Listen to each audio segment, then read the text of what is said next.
On article 8 non. La République du Sénégal est laïque, démocratique et sociale. Elle assure l'égalité devant la loi de tous les citoyens, sans distinction d'origine, de race, de sexe, de religion, et respecte toutes les croyances. La langue officielle de la République du Sénégal est le français. Les langues nationales sont le Diola, le Malinké, le Pulaar, le Serer, le Soninké, le Wolof et toute autre langue nationale qui sera codifiée. Nous avons article 1er, le président Senghor, wonde Mamadou Dia en e dendangal hilifaɓe tedduɓe wonnoɓe ɗo e leydi ndi goppiri leydi ndi gila nden koye ɗum mahiɗen gila nden en ganda oɗo ko woni gila nden en ƴewani oɗo ɗo immi gila nden heɗen ndeeƴi gila nden heɗen gondi so wiyama noon hande ko nden le Mahatma Gandhi se dressera devant nous pour nous dire refusez, agissez. Je cite: le véritable bonheur, c'est d'aller en prison, d'y subir souffrance et privation pour l'intérêt d'un peuple ou d'une religion. Se taire, ce n'est pas être mieux, ça peut aussi être un refus de parler, de déranger, mais aussi d'accepter. Je vous remercie. Bandiraɓe sehlam musidɓe tedduɓe, bandiraɓe fulɓe ɓooyi wiide fodde rokketake tertete. Bandiraɓe ɓayri en gandi fodde rokketake tertete, donc bandiraɓe daroɗen bete eɗen keɓa foddeji meɗen e ndiɗo leydi wiyetendi Sénégal. Bandiraɓe ɗemgal ngal ene ñande foof ene ɓeydo jasde e wareede.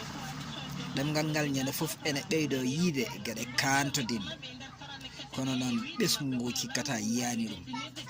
Jarama on gorko biyeteɗo Adama Samba Dadi, gorko pullo a naati leydi, kono noon andu ha joni golle ma e balle ma ene keddi e leñol he. En jii vidéo maɗa hande arti e diŋire he ngam rende ngol ɗo leñol, ngam hagade, ngam yidde wallidde leñol ngol no dañiri foddeje muɗum. Bandiraɓe gacce godani enen fulɓe wonɓe ɗi réseaux sociaux ji wadde vidéo no way webde, wadde vidéo ene wayi newade ɗum e hoore muɗum en mbawa wadde goytoɗen ko poɗɗen woytade e nder leydi meɗen, walla ko poɗɗen woytade e wawde hebde foddeji meɗen.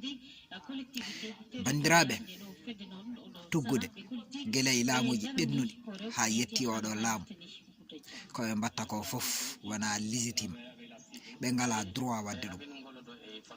Nde wonno hen sahaji neɗɗo hen sahaji ene waɗa gueɗe ɗe ganduɗa mbaɗani légitime, so yimɓe ɓe deƴƴi kalani kanko yahat ha o wiya ɗum ɗo hankandi woni légitime e ɓerɗe yimɓe e hakkillaji mumen. Bandiraɓe Air Sénégal international de dartina, avion ngaji cooda ɗam ɗeɗe ene kaale hen français, anglais, watta hen wolof. ɓesguji fulɓe jiiɗi haɓade ɗum, won ɓiɓɓe fulɓe dariɓe ene jasno on combat. Bandiraɓe TR ari rewinde en darde, ɓesgu fulɓe kadi yiiɗi darade, woɗɓe kadi gari ene jasno on combat. Bandiraɓe BRTR ari rewi ɗon, en nanani hay goto dariɗo haali. Hande bandiraɓe oɗo site l'état officiel gudditade pour yimɓe mbawa rokkirde yiyandeji mumen e miijoji mum e justice e nder leydi Sénégal, ɗemgal wolof e français waɗa hen. Bandiraɓe deƴƴi cali haalde. Jarama Abdoul Salam Dialal leñol, an ka pullote, ka gendiyanke, an ka jiɗɗo hoore maɗa, ka jiɗɗo leñol maɗa. Ndeka noon bandiraɓe enen foof poɗɗen ko darade mbaɗen no Abdoul Salam ba waɗi ni, goto foof waɗa hen vidéo hokkira hen yiyande mum kañum e miijo muɗum, ɓayri koɓe mbatta ko wona hunde fodde wonde, wona e lawol ɓe payi ɗum. Ɗemgal Sénégal officiellement ko français, kono langaji national keftinaɗe e nder leydi he ɗin ko langaji jeeɗiɗi.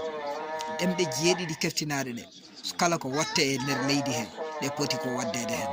Bandiraɓe oɗo combat en daroto e muɗum, dardoɗen dariɓe e ɗum he, mbiyen en calima no ɓen calori ni. On jarama bandiraɓe.